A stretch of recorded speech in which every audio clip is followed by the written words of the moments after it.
नमस्कार दोस्तों, हम आज फिर आ गए हैं एक नए टॉपिक के साथ।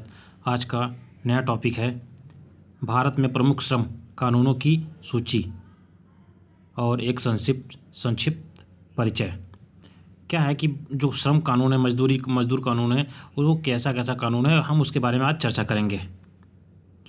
ये जो है ये विभिन्न प्रतियोगी परीक्षाओं जैसे यूपीएससी, पीसीएस, एसएससी और रेलवे, बैंक के लिए बहुत महत्वपूर्ण है, क्योंकि ये क्या है कि एक श्रम मतलब मजदूरी और क्या एम्प्लॉयर के बीच की बातें हैं। आप देख रहे हैं विचार अपना ऑनलाइन स्टडी देखते रहिए, कुछ नया सीखते रहिए। चलिए शुरू करते हैं। List of major labour law in India. न्यूनतम मजदूरी एक्ट 1948, कारखाना एक्ट 1948, मातृत्व लाभ एक्ट 1961, महिलाओं के साथ यौन उत्पीड़न रोकथाम, निषेध और निवारण एक्ट 2013। भारत में कुछ महत्वपूर्ण श्रम कानून हैं। इन कानूनों में भारत में संगठित और असंगठित क्षेत्रों के श्रमिकों के हितों को सुरक्षित रखने के लिए कई प्रावधान हैं। आइए इस लेख में कुछ कानूनों के बारे में विस्तार से जानते हैं। भारतीय श्रम कानून कर्मचारियों और नियोक्ताओं के बीच स्पष्ट व्यावहारिक संबंधों को स्थापित करने पर जोर देते हैं। इन सभी कानूनों को मुख्य उद्देश्य श्रमिकों के हितों की रक्षा करना है, ताकि इन्हें उचित मजदूरी, काम के तय घंटे, जॉब सिक्योरिटी और बोनस जैसे अन्य लाभ मिले। भारत में श्रम कानून संविधान को समवर्ती सूची में आते हैं, इसलिए पूरे देश के लिए कानून बनाने की ताकत केंद्र सरकार के पास है। कोविड-19 के प्रकोप में कई राज्यों ने नियोक्ताओं निवेशकों के पक्ष में श्रम कानूनों की ढील दी है, ताकि उनके राज्यों में विदेशी निवेश आकर्षित हो सके। इस छूट से भारत में श्रम कानूनों का उल्लंघन हो सकता है। जैसे यदि नियोक्ता चाहे तो कर्मचारियों को कुछ बोनफिट देने में से मना कर सकता है, काम में घंटे भी बढ़ा सकता है और कभी भी नौकरी से निकाल सकता है। मध्य प्रदेश और उत्तर प्रदेश सरकार ने अध्यादेश लाकर ज़्यादातर श्रम कानूनों को 3 वर्ष के लिए स्थगित कर दिया। इस लेख में हमने कुछ महत्वपूर्ण श्रम कानूनों और उनके प्रावधानों की व्याख्या की है। भारत में प्रमुख श्रम कानून की सूची। List of major labour law in India. पहला है श्रमिक मुआवजा act 1923, the trade unions act 1926, मजदूरी भुगतान एक्ट 1936, औद्योगिक रोजगार अधिनियम 1946, भारतीय औद्योगिक विवाद एक्ट 1947, न्यूनतम मजदूरी एक्ट 1948, कारखाना एक्ट 1948, मातृत्व लाभ अधिनियम 1961। 9 है बोनस भुगतान act 1965। 10 MRTU and PULP act 1971, payment of gratuity act 1972, श्रम कानून अनुपालन नियम, कर्मचारी भविष्य निधि, कर्मचारी राज्य बीमा, सामूहिक सौदेबाजी, असंगठित श्रमिक सामाजिक सुरक्षा एक्ट 2009, कार्यस्थल पर महिलाओं के साथ यौन उत्पीड़न रोकथाम, निषेध और निवारण एक्ट 2013। अब हम भारत के कुछ महत्वपूर्ण श्रम कानूनों के प्रावधान के बारे में थोड़ा जानते हैं।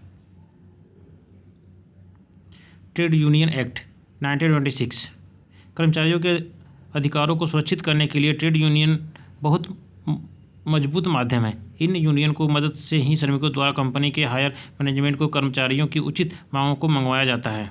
भारतीय संविधान का अनुच्छेद 91C सभी को संघ या यूनियन बनाने का अधिकार देता है। ट्रेड यूनियन अधिनियम 1926 को 2001 में संशोधित किया गया था। मजदूरी भुगतान एक्ट 1926, यह कानून सुनिश्चित करता है कि श्रमिक को समय पर और किसी भी अनधिकृत कटौती के बिना मजदूरी वेतन मिलना चाहिए। वेतन एक्ट 1936 की धारा 6 में कहा गया है कि मजदूरों को मजदूरी का भुगतान मुद्रा में ही किया जाना चाहिए, ना कि मुद्रा जैसी किसी अन्य चीज़ में, जैसे गाय, बकरी या ऐसी ही कोई मुद्रा तुल्य चीज़ है।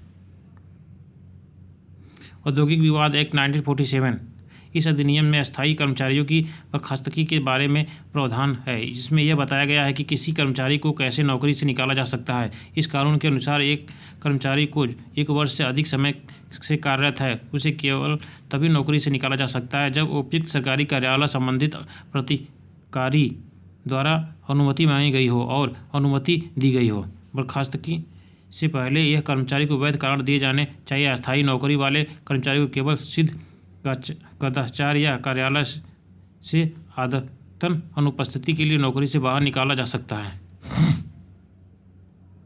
न्यूनतम मजदूरी एक्ट, यह कानून विभिन्न आर्थिक क्षेत्रों के श्रमिकों को न्यूनतम वेतन सुनिश्चित करता है। राज्य और केंद्र सरकारों को नाम, काम और स्थान के अनुसार मजदूरी तय करने की शक्ति प्राप्त है। यह वेतन 143 से 1120 रुपये प्रतिदिन के बीच हो सकता है। भारत के राज्यों में यह न्यूनतम मजदूरी अलग अलग हो सकता है।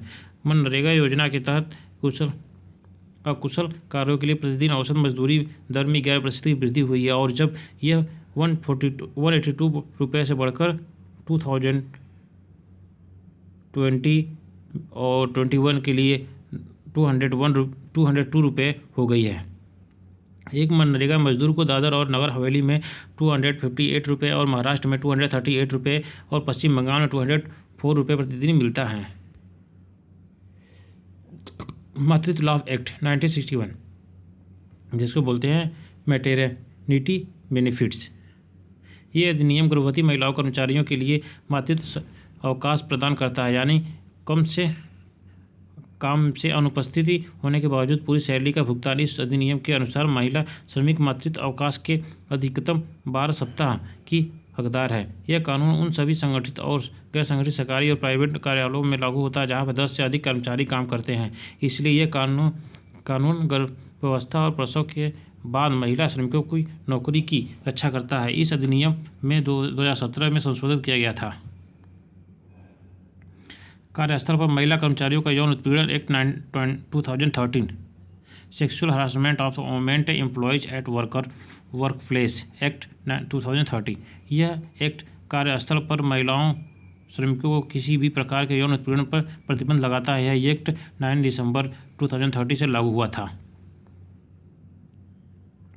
यौन उत्पीड़न के अंतर्गत निम्न कार्य आते हैं।